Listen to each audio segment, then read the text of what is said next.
Part 3. I really don't know what I'm doing.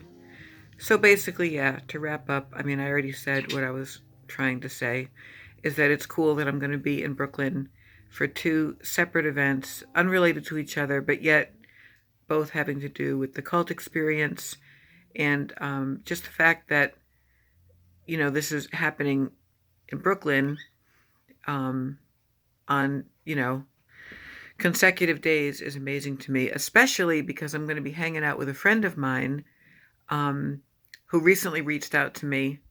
We've known each other for years and years, but he lives in the city and he wanted to get together. And I said, oh my God, like I'm going to be in the city anyway. And trust me, I work constantly, like my whole life, and I'm not exaggerating. My life is like working. I work in a group home for developmentally disabled and challenged adults. It's very, very challenging. It's difficult. It wears me out. I love it, but it wears me out. So to be able to take this break, and the production company is putting me up in a very nice hotel for a couple of days. I'm just overjoyed, and like I said, I'm nervous, but I'm happy, and to be able to get all this stuff done and socialize and relax a little, because where I live, I don't even have a bathtub, so it's like, and yes, I bathe. I have a shower stall. Um, I'm just psyched. So, I wanted to talk about other things on my channel besides just weight and food and problems and uh, mental illness and makeup and etc. So I'm going to finish up here. And again, I write a lot of poetry. I consider myself a poet. I don't say that to brag. It's just, I love it. I love to write poetry. I love to read poetry. My favorite modern American poet is Mary Oliver, was Mary Oliver because she passed yesterday. I'm going to read one of her poems. I was going to read one of my own, but I thought, no, that wouldn't even be seemly. So this is called When Death Comes. When death comes like the hungry bear in autumn, when death comes and takes all the bright coins from his purse to buy me and snaps the purse shut, when death comes like the measles pox, when death comes like an iceberg between the shoulder blades, I want to step through the door full of curiosity, wondering, what is it going to be like, that cottage of darkness?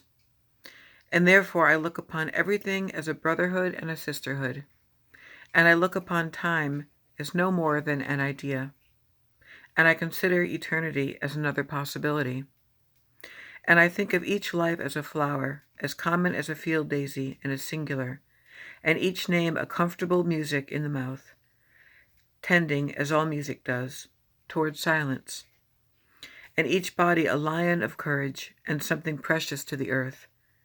When it's over, I want to say, all my life, I was a bride married to amazement. I was the bridegroom taking the world into my arms. It's not over yet. When it's over, I don't want to wonder if I have made of my life something particular and real. I don't want to find myself sighing and frightened or full of argument. I don't want to end up simply having visited this world.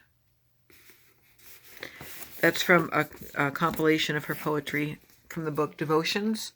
I have several of her books, but this is a really good one. This is my most recent one. Poetry is my heartbeat. It feeds me. It nourishes my soul. I don't want to get too esoteric here, but I'm also hoping to publish a book of my poems. It's going to be called Sparrows at the Cloisters. And I have someone who's willing to help me publish it. I'm just trying to organize them all by genre and even just find all my poetry, because it's kind of all over the place. It's in different files and cocktail napkins and notebooks and journals and oh God, I said journals. Triggered. In various different places on my computer too. And I have a writings page on Facebook, and I used to have a blog, and I'm all about it. I'm a writing nerd. So I guess that wasn't too scattered. I mean, it took 3 videos for me to like say that I'm going to Brooklyn for a couple days and eat a brownie, but I'm drinking my tea, and that's it for now. Peace out, you guys.